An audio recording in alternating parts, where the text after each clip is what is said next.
Well, welcome back to the Fulfilled Female Entrepreneur Podcast. It's your host, Cassandra Rosa. And the mission of this podcast is to help you to create a fulfilling life and business. I am so excited to have Dr. Caroline come on today. We collaborated 2 years ago for my first podcast.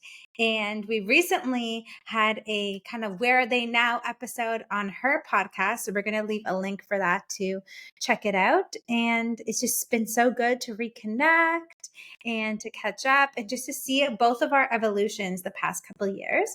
So I want to thank you so much for coming on. I'm so excited that the roles are reversed and we can hear more about what you're passionate about right now.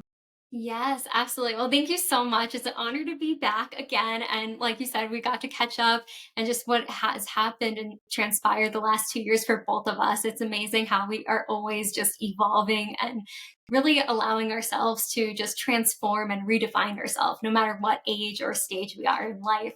So I appreciate you having me back. And yeah. Yeah, it's so freeing, isn't it? Right? To be able to reinvent yourself and to evolve and transform. And I'm excited to see what we're going to dive into today. But before that, I love to ask all my guests what fulfillment means to you and what's the most fulfilling part of your work right now.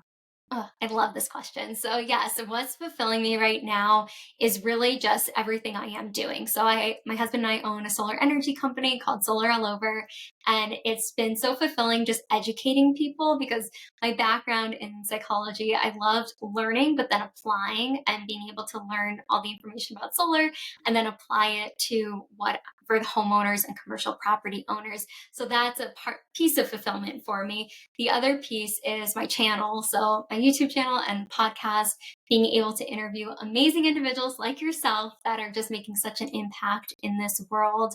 And doing that has really created so much fulfillment for me. But I think how I would define it is just what lights you up on a regular basis, what drives you to do what you do, wake up in the morning excited to get up and be able to just shine your light. Because I feel like sometimes we might be in circles where people might be trying to dim our lights, instead being around other people that want to see you shine and just adding to that. Because there's a quote about a candle and I can't remember it off the top of my head, but it's like there's room for all of us. If we light another candle, yours still is shining, but then somebody else's gets to too. So I think it's just that's what really just lights me up, what I'm doing on a daily basis, and really drives me every day.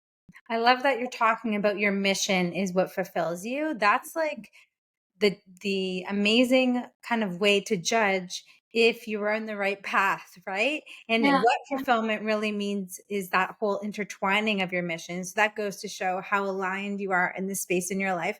And I love how you're talking about this whole concept of lighting you up, right? And jumping out of bed in the morning. I can recall times in my past when I was working a 9 to 5 or wasn't the most fulfilled in my life where I just wanted to hit the snooze button and just like, no, no, no, I want to stay right here at work. Maybe I should call in sick today. Versus now I get so excited to wake up. And that's such a beautiful part of fulfillment and of making an impact on the world, which is so, so beautiful. And us all lighting up, us all sharing our light with the world, that's such a beautiful part of it as well. So I would love to talk to you a little bit about this disrupting the systems. This is kind of a concept that you were telling me, like, Sandra, this is what I need to talk about today. And I would love to know what that means to you, first and foremost. Yes, I feel like it's been talked about, kind of tiptoed around a little bit. I think more people are starting to talk about it, but just how traditional systems work. So there's nothing wrong with working a 9 to 5 or being an entrepreneur. And that's not what I mean by disrupting traditional systems. But I feel like there's a disservice when it comes to how things flow and just how prices have gone up and just inflation and how we function and feeling like we have to work a 9 to 5 in order to pay our bills because then entrepreneurship sometimes isn't always consistent. And I think part of that is just realizing we don't have to follow a rule book and like this is what you're supposed to do. And I mean, I did that for years. I went to school, got the degrees, got the job, work, but I wasn't happy. And like that fulfillment piece, it was fulfilling in the moment I was there. But as soon as I took a step back and removed myself from it, I realized how disruptive my whole system of my life was of just struggling to get and make ends meet and trying to pay bills. But I think when we're disrupting the traditional systems, what it really means is the hierarchy. Mhm. how things function, how you have to, like corporate ladders you have to move through, or women not getting paid as much. So, all of those things combined, it's not isolated to one entity, but I think it's the whole system and so many systems. And there's so many layers to it as well. I mean, you studied psychology as well, so you Yeah. know all of this too. But I think there's just so many things to tackle. And that's why it's like starting small and what you can do and branching out from there. And that's kind of what I'm doing currently, but I think it's really about looking at how can we make an impact, no matter how small or big it is, in the system we're in. Because of course you have to be careful, especially if you work in a corporate setting, you have to be mindful of not like overstepping and all the things. But I think when we're looking at the system of entrepreneurship and how many more women are coming into entrepreneurship, I mean, it's been happening, but I've been seeing like this huge flow and flux of people coming in that are just following what's fulfilling them and their purpose in life. And it's just amazing to watch how one person can have a ripple effect. And that's where I Mhm. think disrupting those systems can really make an impact. We don't even realize the power we have.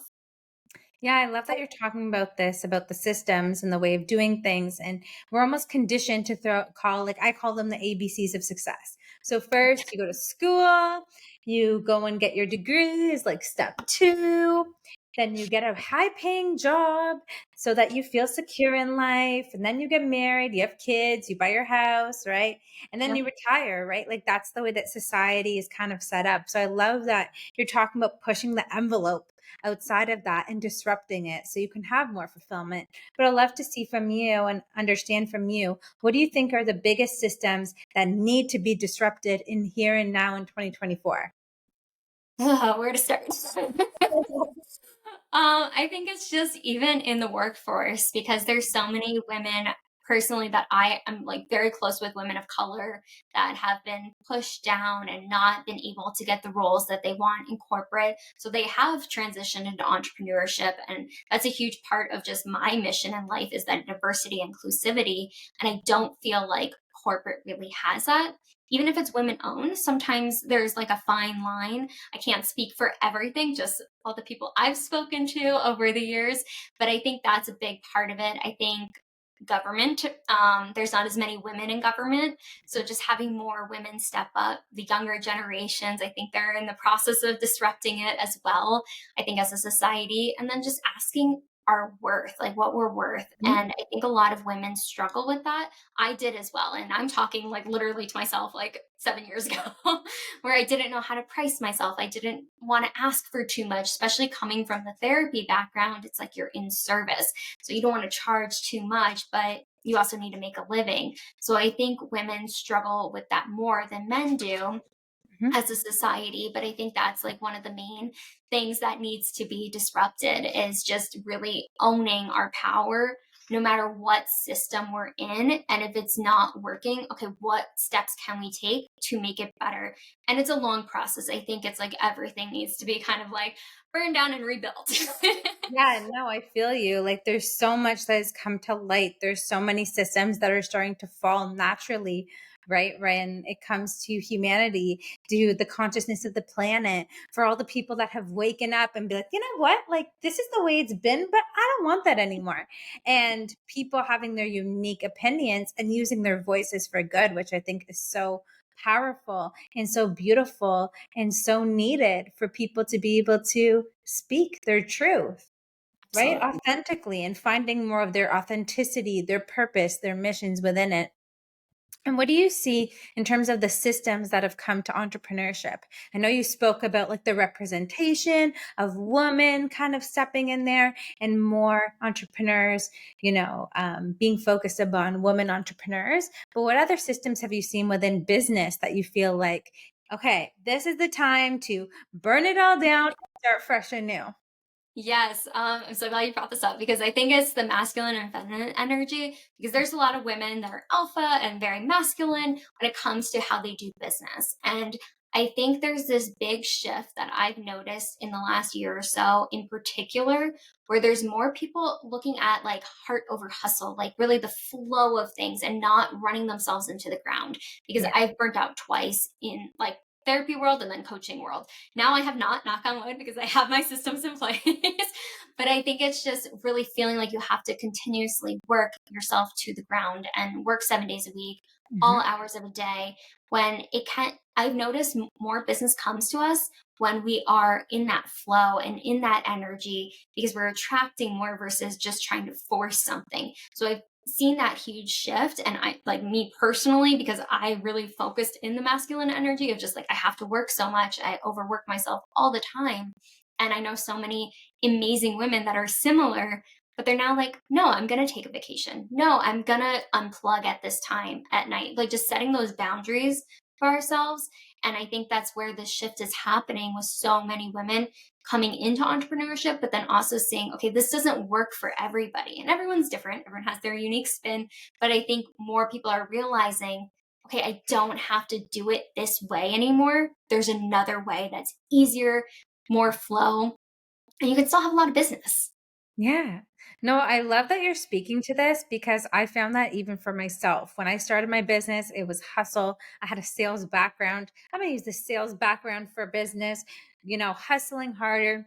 Yeah. I there was like a book, there was a podcast, there was a bunch of different programs, social media, free guide, Facebook ads, like all these plates being spun because I felt like I had to be everywhere and hustling to do it and kind of having limiting sleep and the balance of other aspects of my life going down. And I think that this was in the height of the pandemic initially when I went full time.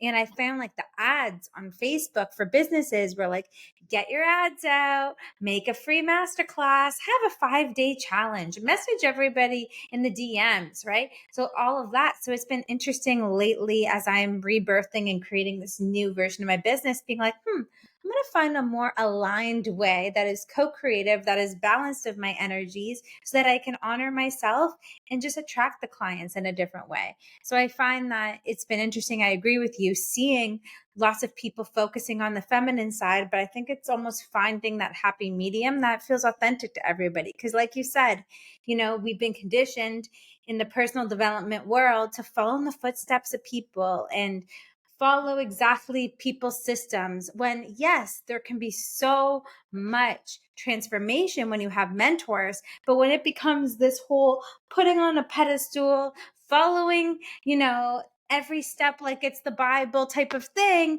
then it's interesting to see how the shifts happen. It may work for a moment, but in terms of long term, there may be a shift that's necessary. So I really love how you're talking about that. And then we have the systems with government, with schooling, with healthcare, with all these different things. But what type of kind of mental systems or beliefs or ways of being do you think it's time to be disrupted? Because, I have to ask because of your psychology background, right? Yes, of course. No, I mean, there, oh my gosh. I feel like this could be a whole episode itself. But coming from a family of educators, just to touch on the school, because I have a lot of issues with how the school systems function, especially like I grew up in South Florida and it's very different than it is now, like when I was going to school versus now. But I feel like there's a lot of restrictions of just what kids like basic life skills too, like understanding financial aspects. There used to be like home ec and other classes like that, but like, I mean, I didn't really learn how to cook. Like, of course, my mom knew how to cook, but I had no desire. But I think if there was more things offered where it's just basic life skills that Yeah. we need, and like budgeting and understanding just how money works and like the really the core values of what life is and like how we function through it, or the foundation, not the values but the foundation, that could just change so much. But even like the history that we learn, do we even learn all the history that we're supposed to? No. I mean, I could literally go on a tangent, but I think just because my dad's a retired principal, my mom's a retired teacher, and even just my mom retired about 3 years ago now, and seeing how much it changed even the last few years she was teaching has been really, it's a struggle for me to see that kids aren't getting everything that they need. And the teachers, I mean, I have so many friends that are teachers and they're playing 20 different roles to these kids. They have them 8 hours a day, sometimes longer, depending on where they're at. But I think it's just looking at that whole structure just needs to be revamped. I think like learning what you actually need to learn. And there's schools nowadays, and especially here in Colorado, it's a little bit more progressive, that they talk about like entrepreneurship. They talk about different types of things because not everyone's going to be a teacher. Not everyone's going to be a doctor. Not everyone's going to be whatever position that is very common, but all the positions that have really started to transform the last few years, even the last year. I like learned about a new job the other day and I'm like, oh, okay, like I didn't even know that existed. But I think it's we can use our imagination, and I feel like that's getting lost in the school systems. That's just my take on school systems. I feel like the government, that's just more women need to be in it. And there's a lot of issues with that. And I think it starts from your local area as well. And it's starting small. You can't change everything overnight, but what can you do in those small steps that are within the box, but you're not stepping outside of the box? Because even having a psychology background when I was a therapist, you had to be in your scope. You had to be very careful what you said, how you said it, all of those things, especially when you're dealing with the mental health aspect. But I think just even the healthcare systems, how doctors, like you wait at the doctor's office for like an hour before you can be seen, and all of those factors, it's just like, okay, what can we do that's small, intimate in those settings to make things a little bit better? And it's that ripple effect. And that's why I even like when I make an impact, I'm like, okay, I want to be valuable and add value to wherever I go. It might not hit with that person, but they might say something to somebody else, and indirectly it hits, you know? So I think it's just with the government, healthcare, schools, entrepreneurship, corporate, everything. It's looking at, okay, what can I do in my own backyard before I'm trying to change the world? Because you can absolutely change the world, but you got to start with like right in your own area. I think that's my take on it. Not running for office or anything. We can go on for like, I'm sure for days, like talking about all what's wrong in the world, right? Yeah. But I think what's interesting is we're in a place of power, and we're in a place of this unique kind of position being entrepreneurs, Yes. right? Because in a way, we're kind of a step outside of it, if you will, if we're doing this full time, and we have beautiful platforms to be able to disrupt the norms and tear them all down and build anew. So, kind of shifting the conversation from all the things that we would want to change. I know you're saying about making the change is starting small, but what are some ways that people can disrupt the systems that they see in the world, and starting with them in their own lives and their own beliefs? Absolutely. No, I couldn't agree more. I think it is starting with ourselves because if you're not changing yourself, how are you going to change anything else? But I think it's also, I know like I'll just start making changes and then people around me start making changes too. It's just like that contagious aspect of it. But I think it's looking at what are you capable of doing? What is it for like when if it comes to government, okay, like going out and voting, like your local like government aspect, like starting small. Like we joined the Denver Chamber of Commerce a few months ago. And so like we can be involved in other things with like especially with solar energy and renewable energy here. Like, okay, we can't like change the world right now, but we can change in Denver and throughout Colorado and the other states we're in. But I think it's looking at the places that you can join organizations, nonprofits, things that like you can contribute in a small way if you don't have the capacity to do all the things that you might want to do. And I think that's how we can start. I think if you do have a platform, you using that, using your voice, like you said, like standing in your power and vocalizing what you think is right, what you think needs to shift. And everyone's going to have a different opinion. People might not agree with me, and that's okay. I've accepted that. But I think it's more of just knowing who you are, staying true to it. And again, like what you mentioned earlier, being authentic to you and what really is meaningful to you. Because I think that exudes when we are passionate about something, we do want to see a change. That comes through when we're speaking with the right people. And you never know who you're going to meet or who can make a difference because it just starts with actually vocalizing it and not holding it in. Yes, I think that that's so huge to speak about your passions, to even share things online that you resonate with, right? Like we have so much power in our voices, in our ways that we consume content, in the ways that we show up in our communities. Like I actually have like a community council that our family's a part of, right? Speaking to the people in government, going to rallies, like whatever it is that you're passionate about, and finding community, I think is something else that was coming up for me of Yeah. finding community of people that may have the same passions of you, because there's something so powerful in the coming together, and a sense of empowerment that shines through when you realize you're not alone. Because often it's the people that are like the black sheeps of the family that have these unique views that can feel like alienated by their point of view. So coming together. And something else that came through when you were talking about is the power of our purchasing power, right? Yes. So if you're really passionate about food, organic food, or non GMO food, like purchase what is most important to you. If you don't like the fast fashion and you don't resonate with that, invest in the small businesses. So I think it's really powerful, the use of our actions and our intentions and our dollars and our engagement of whatever it is out there, even Yeah. conversations, right? And I found, even with me, when I've been disrupting my own things, I feel like I'm just like such a disruptor. I don't know if it's my manifestor energy, but I've always kind of gone to the beat of my own drum. It's, setting boundaries with people. So maybe there's someone that is sharing something that you don't resonate with. You don't have to show hate on them, but you don't have to be part of that conversation, right? Exactly. You get to choose your use of energy, personal energy, your words, your time, right? So investing it that way, I think is huge. And that authenticity piece, I think, is also so, so, so important, right? Doing what feels right for you, sharing what feels right to you, spending more time and energy and money in what's important to you.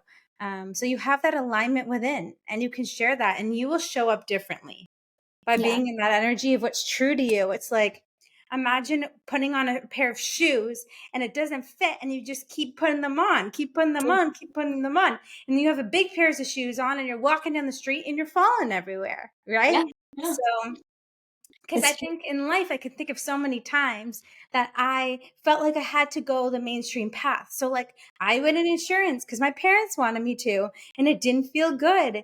And I finally took the courage to go on my own path. And that's why I'm here today. So, I think we all know our truth. It's just like standing into it fully and setting boundaries accordingly, kind of like we are talking about with business, even, right? Of Yeah. setting the boundaries accordingly. I find that that's a part of it for me. Do you find that for your experience?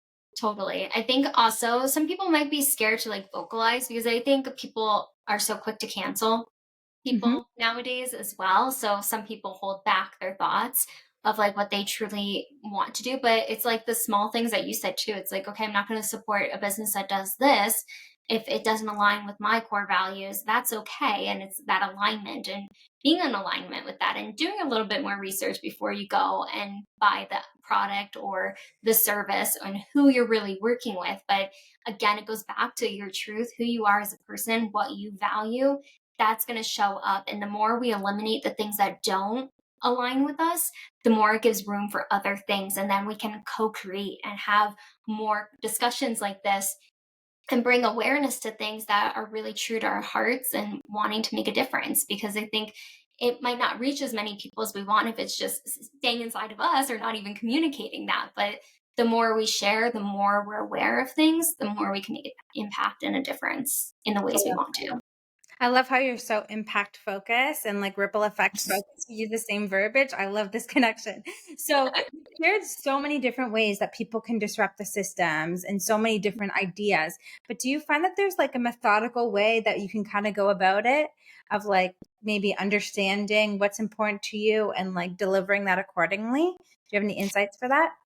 Yeah, I think it's just how can you deliver it and what does that look like? And I think it's going to look different for everybody, but I think I always look at like, what's the big goal? How can I work backwards in bite sizes? Because I will get very overwhelmed. I'm that person who's very like type A, I like things organized and consistent, but the steps we can take are okay.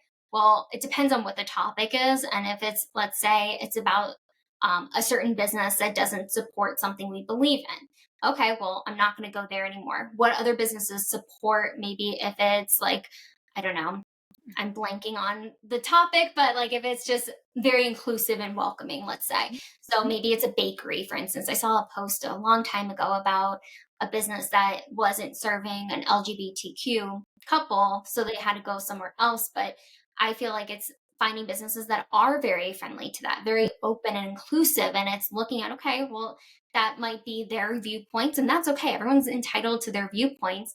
Do I agree with that? No, I'm going to go somewhere else. So it's just like looking at those things, taking those small steps, because where do you want your money to go? And like, where do you want your energy to go? Where do you want to support that?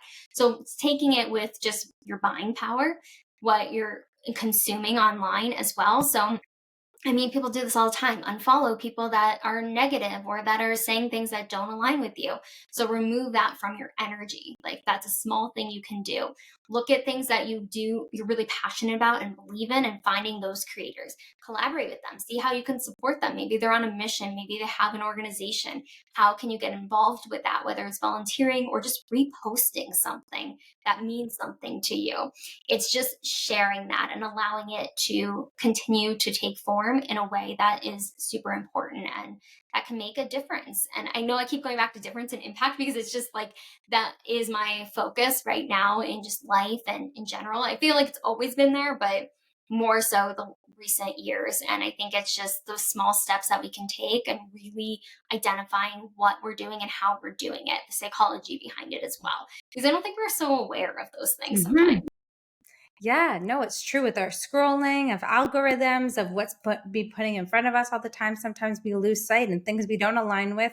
We don't take the empowered step to say, like this post is irrelevant, so it doesn't come up on your feed. And Yeah. something else, an idea that came up just to add to yours, since this is a beautiful co-creative conversation, is like looking at like what you're all about and what you don't stand for. Yes. Right. So if, for example, I'm just this idea of sugar, like you don't want to have refined sugar in your life anymore. Maybe it's unfollowing all those recipe pages that use it and following the pages that it's more, natural type of pages. Right. So making those small shifts, I think is huge because again, it creates that alignment and authenticity, which I feel like is what we keep coming back to: alignment, authenticity, making a difference, ripple effect, impact in this conversation.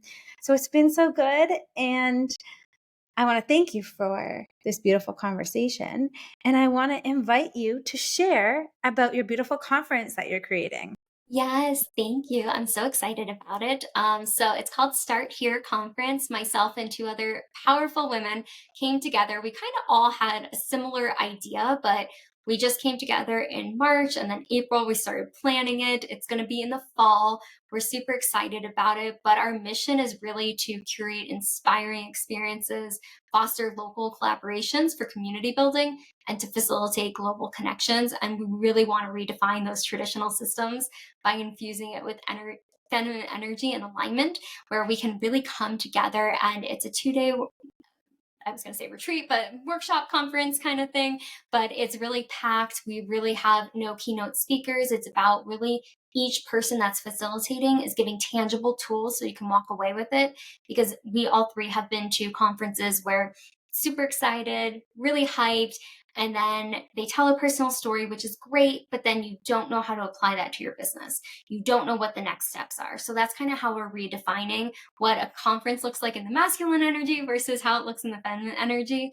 But all of it is very local. We have about 20 facilitators here in Colorado, and it's just such a beautiful thing to be able to come together, do something that's different, and I wish I had 7 years ago when I started my journey. So we're really excited about it. You can find it at startherecon.com as well. And so the tickets are up, everything's there, our mission, our values, everything that we're all about individually, but then collectively too. So it was a beautiful synergy that came together, and just really supporting, like I was saying earlier, start in your backyard. And that's exactly what we're doing. Hopefully it'll be global at one point. That's my goal, but we're starting here.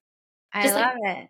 Of course, very aligned yes. with your title. We're going to leave all the ways for you to go pick up your tickets and see what the mission is in the description of this video or in the show notes. If they're listening to you, they're like, I want to go even deeper with Dr. Caroline. Where can they best connect with you? Yes, I am on every social media platform as Dr. Caroline Iscovitz, and on X, I am at Dr. Iscovitz. Thanks. Awesome. We're going to leave those links in the show notes. And you want to talk quickly about your YouTube channel as well before we wrap Yeah. up? Yeah, so my YouTube channel is all about just interviewing entrepreneurs like Cassandra all over the world. I've interviewed over 250 people in about 2.5 years, and it's just everybody's story is different and unique. And that diversity, inclusivity is super important to me to shine light. Even if you've been in the same industry, how you deliver it's different, your story's different, and your audience is different too. You might have similar people, but not everyone resonates with everyone. So I just really like to have people of all different walks of life and backgrounds to be able to share their journey. And I think that's being a former therapist, creating the space that I love, but just like you get to do too. But yeah, it's been around for about 2.5 years now. Yes, yes, yes. It's so beautiful, the type of guest that you have. I'm so grateful to be one of them. And I want to thank you again for coming on. It's been such a pleasure catching up with you and just feeling the passion that you exude when it comes to this topic. So thank you for being here.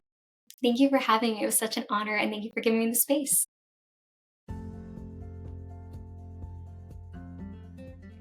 Thanks for watching the video. If you enjoyed it, please give it a big thumbs up and subscribe to the channel. Hit the notification bell so you'll be notified every time I'll upload a new video on Thursday. See you in the next one. Bye.